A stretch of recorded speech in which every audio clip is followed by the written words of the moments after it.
Shalom saudara-saudara yang kekasih dalam Tuhan Yesus Kristus. Kiranya kasih karunia dan damai sejahtera senantiasa memenuhi kehidupan saudara dalam segala hal.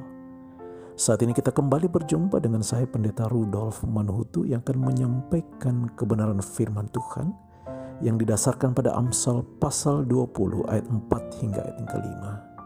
Firman Tuhan yang diberi judul Pemalas dan Masa Depannya.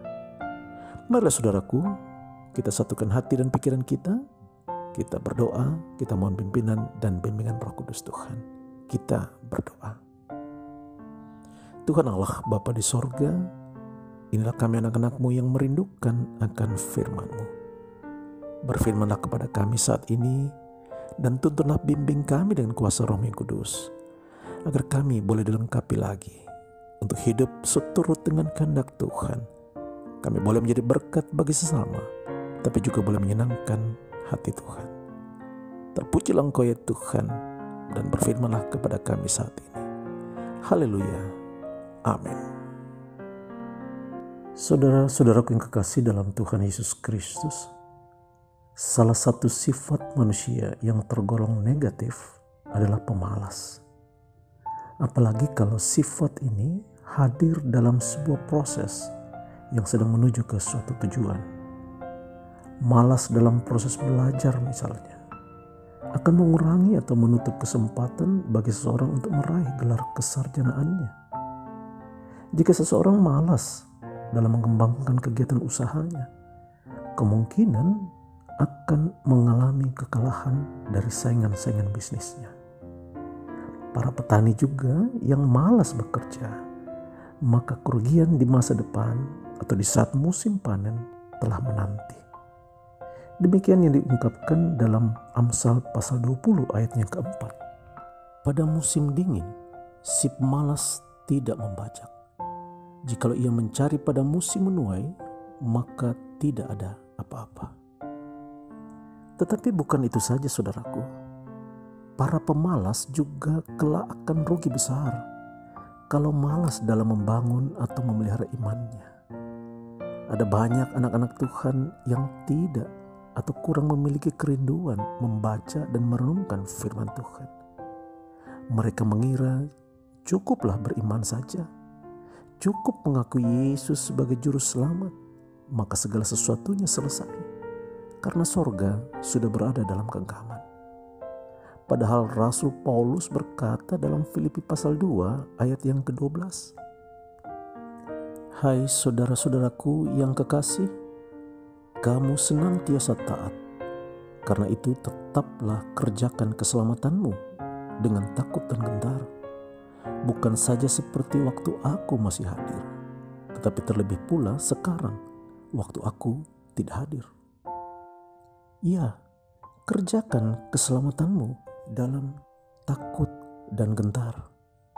Dan ini dimulai dari menggali, merenungkan, menghayati, dan kemudian melaksanakannya dalam kehidupan sehari-hari. Inilah wujud iman di dalam Kristus. Iman yang aktif, bukan iman yang pasif, apalagi yang malas dikerjakan dalam ketaatan dan kesetiaan. Memang kebenaran firman Tuhan sangat dalam dan bahkan mungkin sulit terselami.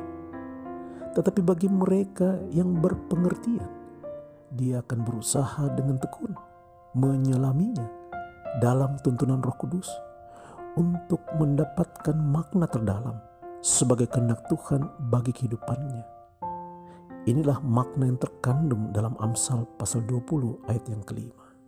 Rancangan di dalam hati manusia itu seperti air yang dalam, tetapi orang yang pandai tahu menimbanya. Saudara-saudaraku, dari apa yang diuraikan ini sangat jelas ditekankan bahwa para pemalas bukan saja akan kesulitan dalam hidup dan masa depannya, tapi juga dapat semakin menjauhkan hidupnya dari Tuhan. Tuhan Yesus pernah berkata dalam Yohanes 5 ayat ke-19, Aku berkata kepadamu, sesungguhnya anak tidak dapat mengerjakan sesuatu dari dirinya sendiri, jikalau tidak ia melihat Bapa mengerjakannya. Sebab apa yang dikerjakan Bapa, itu juga yang dikerjakan anak. Dari perkataan Tuhan Yesus ini, kita diingatkan bahwa Tuhan Yesus dan Bapanya sama-sama aktif berperan mengerjakan apa yang harus dikerjakan. Tuhan Yesus dan Bapanya bukan tergolong dalam tipe pemalas. Maka saudaraku, sepatutnya lah kita juga sebagai pengikut Tuhan Yesus, kita segera meninggalkan kecenderungan malas kita, agar kiranya kita pada gilirannya dapat selalu tampil sebagai anak-anak Tuhan yang giat menggali firman Tuhan, lalu mewartakan Kristus secara sungguh melalui kehidupan yang memuliakan nama Tuhan. Saudaraku, demikianlah firman Tuhan pada saat ini. Sampai jumpa dalam pemberitaan firman Tuhan yang berikut melalui channel Suara Sobat ini. Tuhan Yesus memberkati saudara. Amin.